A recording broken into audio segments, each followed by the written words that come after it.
함께 읽은 마태복음 5장 9절 말씀을 중심으로 화평이라고 하는 제목으로 함께 은혜를 나누도록 하겠습니다. 그는 약자들의 편에 서서 어려운 사정을 살펴주시는 예수 그리스도라고 한다면 자신의 형편 역시 충분히 이해하고 해결해 줄 수 있을 것이라고 확신했습니다. 어느 날 많은 군중들 사이에 계시던 예수께 다가갔습니다. 자신의 형에게 아버지께 물려받은 유산 가운데 일부를 자신에게도 나눠주라고 말해달라고 부탁했습니다. 반드시 그 곧 장자에게는 모든 소유 가운데서 다른 형제들보다 두 몫을 챙겨줄 것이니 그는 아버지의 기력의 시작이라 장자의 권리가 그에게 있음이라 라는 율법에 따르면 장자는 형제들보다 2배를 가질 수 있었습니다. 당연히 나머지는 형제들에게 나눠주어야 했습니다. 그럼에도 불구하고 그의 형은 두 몫이 아니라 전부를 가지려는 욕심을 부렸습니다. 율법을 허락해 주신 여호와에 대한 명백한 불순종이었습니다. 그가 억울함을 느낄만 했습니다. 한편 구약 시대에는 장로들이 시족사회의 최고 우두머리였습니다. 존경받는 어른이었습니다. 성문에 앉아서 법적인 문제들을 관할하고 재판했습니다. 시대가 바뀌면서 정식 재판관이 등장했습니다. 문제가 있었습니다. 그들 가운데 일부가 뇌물을 받았습니다. 공의를 물같이 정의를 하수같이 흐르게 하라는 여호와의 명령을 외면했습니다. 불의한 재판을 지적하고 또 바르게 재판하라고 강력하게 촉구하는 선지자들을 외면했습니다. 악인을 의롭다고 판단했습니다. 의인은 악하다고 판단했습니다. 돈은 물론 물질은 물론 든든한 후원자 하나 없는 가난한 사람들의 입장에서는 재판이 무섭고 두려운 일이 되고 말았습니다. 재판관보다 율법학자들을 찾아가서 도움을 구하는 경우가 잦아졌습니다. 율법학자들 역시 문제였습니다. 율법에 대해서 연구하기보다는 백성들의 재판관이 되기를 훨씬 좋아했습니다. 거리에서나 시장에서 인사를 받을 수 있었기 때문입니다. 누구에게나 선생이라는 소리를 들을 수 있었기 때문입니다. 그가 재판관이나 율법학자가 아니라 예수를 찾게 된 이유였습니다. 약자들의 편에 서서 그들의 어려운 사정을 살피고 해결해 주시는 예수께서 자신의 입장도 충분히 헤아려 주시고 또 문제도 해결해 주실 것이라고 확신했기 때문입니다. 예수께서는 그의 기대와는 완전히 다른 반응을 보이셨습니다. 이 사람아, 누가 나를 너희 재판관이나 재산을 나눠주는 사람으로 세우느냐라고 반문하셨습니다. 이는 예수께서 그가 가지고 있었던 문제에는 아예 관심이 없었다는 의미가 아닙니다. 그의 문제를 해결할 수 있는 능력이, 그의 문제를 해결해 줄 수 있는 능력이 없었다는 의미도 아닙니다. 예수께서는 물질을 관리하는 일을 뛰어넘는 훨씬 높고 깊은 차원, 곧 천하보다 귀한 영혼을 다루는 일을 하시기 위해서 오셨다는 의미입니다. 단순히 물질을 공정하게 나눠주는 차원을 넘어서서 물질에 대한 탐욕으로부터 근본적으로 자유하게 하시기 위하여 오셨다는 의미입니다. 특히 자신의 몫을 요구한 사람은 물질에 대한 탐욕에 완전히 사로잡혀 있었습니다. 이 탐욕으로부터 자유로워지기 전까지는 자신의 몫을 돌려받게 된다 할지라도 어떤 만족도 누릴 수 없었습니다. 일단 물질의 단맛을 보고 난 다음에는 더 많은 몫을 요구할 가능성이 지극히 다분했습니다. 이어지는 너희는 조심하여 온갖 탐욕을 멀리하라. 사람의 생명은 차고 넘치는 재산에 달려있지 않다라는 예수 그리스도의 가르침을 통해서 충분히 확인할 수 있습니다. 무엇보다 평화를 위해서 일하는 사람들은 평화를 심어서 정의의 열매를 거두어 드립니다 라는 사도의 외침에 따르면 정의는 공정한 판단과 편가름을 통해서 얻을 수 있는 열매가 아닙니다. 화평을 심을 때 비로소 얻을 수 있는 열매입니다. 예수 그리스도께서 탐욕을 교묘하게 숨기고 있었던 그의 문제에 깊이 개입하지도 해결해 주지도 않으셨던 근본적인 이유였습니다. 특히 예수 그리스도께서는 화평케 하는 자는 복이 있다 라고 말씀하셨습니다. 직역하면 복 있는 자여 너희는 화평케 하는 자이다 입니다. 화평케 하는 자는 합성어입니다. 하나는 안식, 자유, 평안, 평강, 평화, 화평입니다. 무엇인가와 결합한 상태를 가리킵니다. 홀로 안식에 이룰 수 없습니다. 홀로 자유에 이룰 수도 없습니다. 홀로 평안, 평강, 평화, 화평에 이룰 수도 없습니다. 반드시 무엇인가와 완벽하게 결합되어 있을 때만 이룰 수 있습니다. 곧 예수 그리스도의 거룩한 희생 안에서 하나님과 하나로 완벽하게 결합되었을 때 비로소 이룰 수 있습니다. 참된 의미에서의 복입니다. 이 세상 그 무엇과도 바꿀 수 없는 놀라운 복입니다. 예수 그리스도께서 복이 있다라는 선포와 함께 가르침을 시작하셨던 이유입니다. 그렇습니다. 허물과 죄로 죽은 인류 구원을 위하여 당신 자신을 거룩한 희생제물로 아낌없이 내놓으신 예수 그리스도 안에서 거룩하신 하나님의 자녀로 거듭났다면 존재하는 자체만으로도 복됩니다. 예수 그리스도와 완벽한 하나로 결합되었다면 존재 자체만으로 복됩니다. 비록 가지지 못했어도 복됩니다. 배우지 못했어도 복됩니다. 인기가 없어도 복됩니다. 영향력으로 행사하지 못해도 복됩니다. 오히려 당장 빠져나오기 어려운 혹독한 고난 속에 아무렇게나 방치되어 있어도 복됩니다. 존재하는 자체만으로 복됩니다. 비록 무화과는 열리지 않고 포도는 달리지 않고 올리브 농사는 망하고 밭곡식은 나지 않아도, 비록 우리에 있던 양떼는 간대 없고 목장에는 숫대가 보이지 않아도 저는 여호와 안에서 환호성을 올리겠습니다. 저를 도무지 빠져나올 수 없는 허물과 죄의 구렁텅이로부터 구원해 주신 하나님 안에서 기뻐 뛰겠습니다. 아니, 환호성을 지르고 기뻐 뛰지 않고는 견딜 수 없습니다. 오직 여호와 한 분만으로 충만합니다 라고 고백할 수 있습니다. 그동안 심혈을 기울여서 세우려고 몸부림쳤던 나는 온데간데 없이 사라졌습니다. 완전히 지워졌습니다. 오직 여호와 한 분만 있습니다. 여호와 한 분으로 충만합니다. 동시에 무엇에도 얽매이지 않게 됩니다. 안식을 누리게 됩니다. 자유를 누리게 됩니다. 평안, 평강, 평화, 화평을 누리게 됩니다. 진정한 의미에서의 부흥입니다. 새 하늘입니다. 새 땅입니다. 새 예루살렘입니다. 시온입니다. 하나님 나라입니다.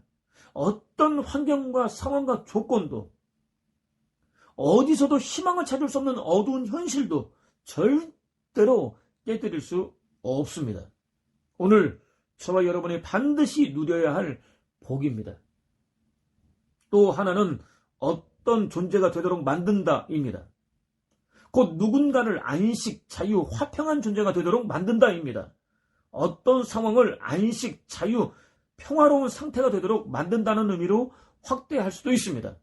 굳이 반드시 순종해야 할 사명이라는 무거운 단어로 강조하지 않아도 존재 자체만으로도 복된 그리스도인들의 삶을 통해서 지극히 자연스럽게 나타나게 되어 있습니다.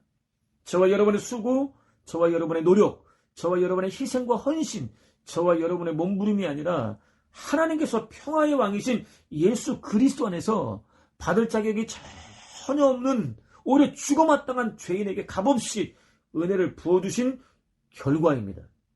예수 그리스도 안에서 하나님께서 부어주신, 하나님께서 일방적으로 부어주신 은혜 안에서 화평으로 새롭게 창조된 화평을 누리는 사람들은 자신이 속한 공동체를 화평으로 변화시킬 수 있다는 것입니다. 자신이 속한 환경을 안식과 자유와 화평이 넘치는 상태로 바꿀 수 있다는 것입니다. 은혜 안에서 지극히 자연스럽게 드러내는 삶을 살 수 있다는 것입니다. 만군의 여호와의 열심이 이를 이루리라 라는 증거대로 여호와께서 끊임없이 당신을 떠나고 또 반역을 일삼는 당신 백성들을 위해서 쉬지 않고 일하신 결과입니다. 그렇습니다. 절대로 있을 수 없는 일이지만 저와 여러분은 죽었다 깨어난다 할지라도 화평의 화자조차 이룰 수 없습니다. 오직 하나님께서 시작하실 수 있습니다. 완벽하게 이루어 주실 수 있습니다. 특히 하나님의 사람은 화평으로 존재하는 사람입니다. 화평을 누리는 사람입니다. 함께하는 이들과 함께 화평을 나누는 사람입니다. 머무는 장소를 안식과 자유와 평화로 채우는 사람입니다. 그렇다면 오늘 저와 여러분은 과연 어떻습니까? 화평이 자신의 정체성이라는 사실을 알고 있습니까? 모든 순간 화평으로 존재하십니까? 화평을 누리고 있습니까? 함께하는 이들과 화평을 나누고 있습니까? 머무는 자리를 안식과 자유와 화평으로 채우고 있습니까? 하나님의 사람이 맞습니까? 어느 날 저녁 한 사람이 그가 사는 집의 문을 두드렸습니다. 문을 열어주고 보니 험상궂은 얼굴을 한 나병 환자 한 사람이 서 있었습니다.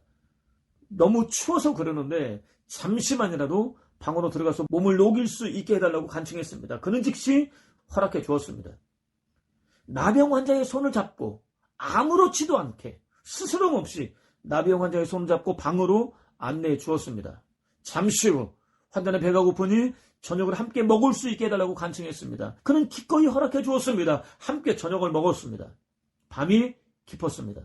나병 환자는 여전히 춥다며 옷을 벗은 알몸으로 자신을 녹여달라고 간청했습니다. 그는 즉시 옷을 벗었습니다. 자신의 체온으로 나병 환자의 온몸을 녹여주었습니다. 전혀 꺼리지 않고 나병 환자가 원하는 모든 것들을 채워주었습니다. 자신은 아예 없는 사람인 것처럼 내려놓고 나병 환자의 의견을 받아주었습니다. 이튿날 아침이 되었습니다. 나병 환자는 어디론가 사라지고 없었습니다. 다녀간 흔적조차도 없었습니다.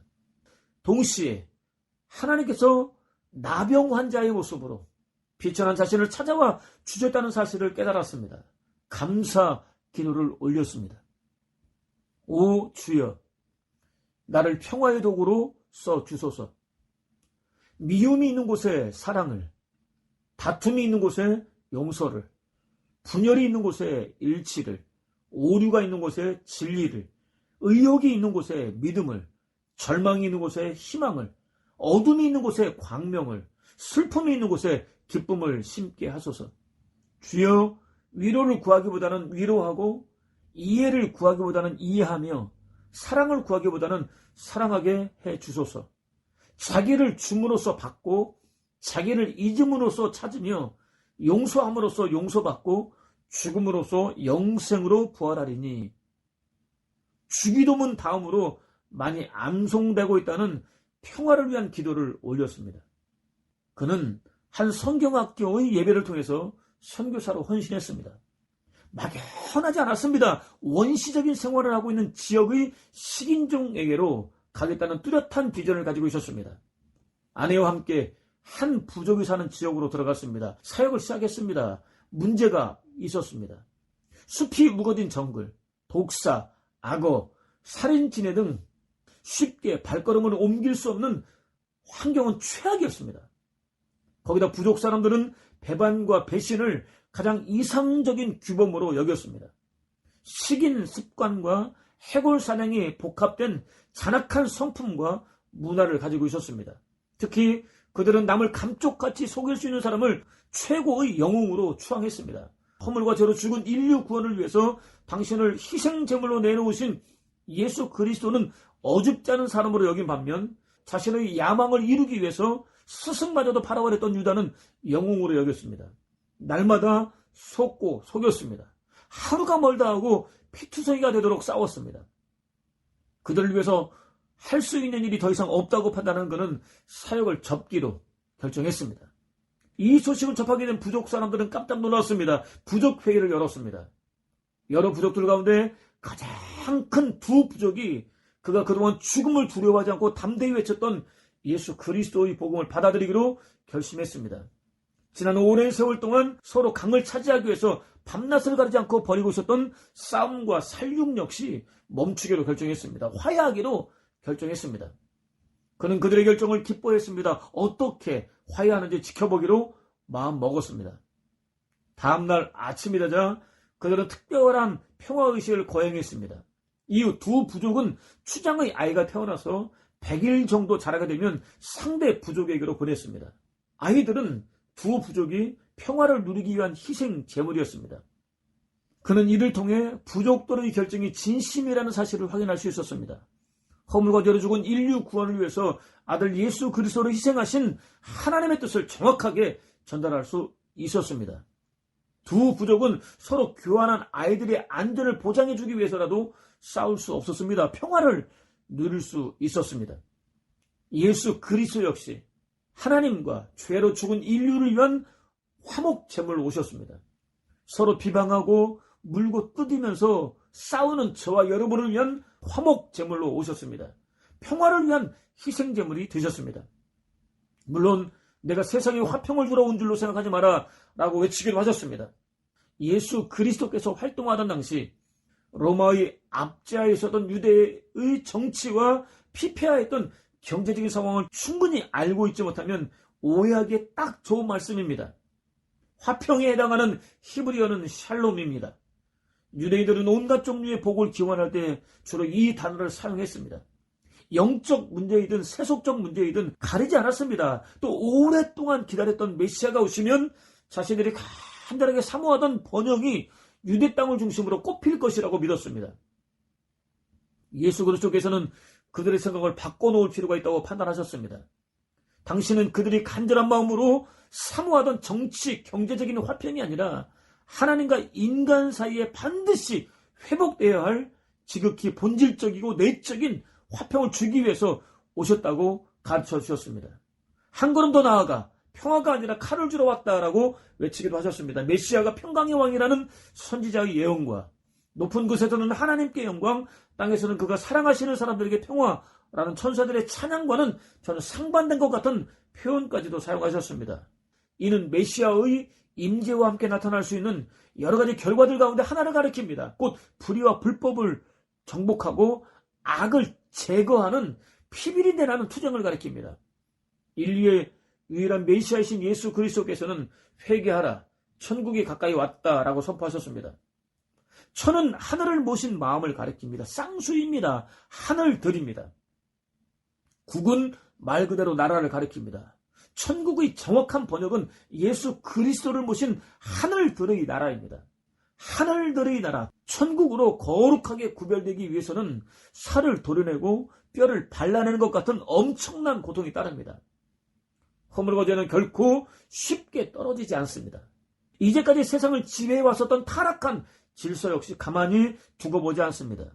메시아의 도래는 물론 통치를 완강히 거부할 수밖에 없습니다. 실제로 자칭 가장 거룩하다는 종교집단 바리새인들은 평소에는 상종조차 꺼리던 가장 세속적인 종교집단 사두개인들과 지극히 세속적인 정치집단 헤롯당과 하나로 연합했습니다. 예수 그리스도와 맞섰습니다. 대적했습니다. 자신의 허물과 죄를 들춰내는 예수 그리스도와 정면으로 맞섰습니다. 대적했습니다. 끝장내고야 말겠다며 사생 결단했습니다. 거짓 증인들까지 내세웠습니다. 우유부단한 정치 지도자 빌라도의 손을 빌려서 십자가에 못 박아 죽여버렸습니다. 저와 여러분 역시 평화를 추구하는 과정에서는 얼마든지 당할 수 있는 일입니다. 지극히 육신적인 자신을 철저히 내려놓지 않고는, 죽이지 않고는 절대로 감당할 수 없습니다. 화평이 될 수 없습니다. 화평을 누릴 수 없습니다. 화평을 이루어낼 수도 없습니다. 하나님 자녀로 존재할 수도 없습니다. 사도가 내가 그리스도와 함께 십자가에 못 박혀 죽었으므로 이제는 내가 사는 것이 아니라 내 속에 그리스도께서 사시는 것입니다. 지금 나는 나를 사랑하시고 나를 위해서 죽으신 하나님의 아들을 믿는 믿음으로 살고 있습니다. 라고 외쳤던 이유입니다. 예수 그리스도 안에서 죽고 예수 그리스도 안에서 부활할 때 비로소 지극히 열악한 상황에서도 화평이 될 수 있고 화평을 누릴 수도 있고 화평을 이루어낼 수도 있고 하나님의 자녀로 존재할 수도 있기 때문입니다. 지극히 복된 삶을 살 수 있기 때문입니다. 오늘 저와 여러분은 하나님과는 물론 보수와 진보, 가진 자와 가지지 못한 자, 기성세대와 젊은 세대, 남녀 간의 갈등으로 얼룩진 세상에 살고 있습니다. 이미 화평으로 거듭났다는 사실을 확신할 수 있는 은혜를 구하십시오. 언제 어디서 어떤 상황을 만나든지 화평으로 존재할 수 있는 은혜를 구하십시오. 참된 기쁨과 즐거움과 평안과 안식과 쉼으로 충만한 하나님 나라를 누릴 수 있는 은혜를 구하십시오. 그것을 통해서 하나님께서 자신에게 허락해 주신 모든 순간과 상황 속에 화평을 가득 채울 수 있을 뿐만 아니라 진실로 하나님과 완벽한 하나로 결합된 자녀라고 인정받을 수 있는 복된 삶, 무엇보다 아버지 하나님과 허물과 죄로 죽은 인류를 화목 곧 화평케 하시기 위하여 거룩한 당신 자신을 철저히 내려놓으시고 또 거룩한 희생제물로 내놓으신 예수 그리스도를 땅끝까지 이르러 증거하는 복된 삶을 사는 저와 여러분 되시기를 주님의 이름으로 축원을 드립니다.